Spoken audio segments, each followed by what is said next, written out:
আজি ঢেকিয়াজুলি সমষ্টিৰ ৩৫,০০০তকৈও অধিক মহিলাই মহিলা উদ্যমিতা আঁচনিৰ প্ৰথম কিস্তিৰ ধন লাভ কৰিব।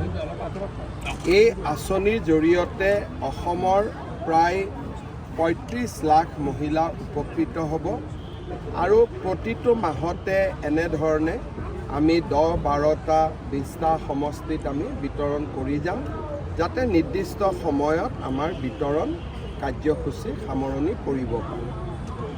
এই আঁচনিৰ অধীনতে পৰৱৰ্তী পৰ্যায়ত বেংকৰ সৈতে সহযোগিতা কৰি আই মাতৃসকলে ২৫,০০০ টকাও লাভ কৰিব।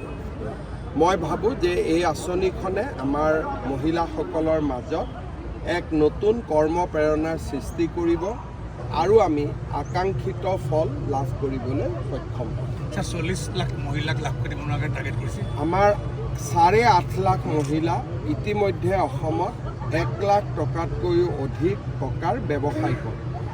৮.৫ লাখ ইতিমধ্যে লাখপতি বাইদেউ আমাৰ অসমত আছে। মই ভাবোঁ এই সংখ্যা বাঢ়ি গৈ থাকিব। এই আঁচনিখনে এই প্ৰক্ৰিয়া আৰু অধিক ত্বৰান্বিত কৰিব।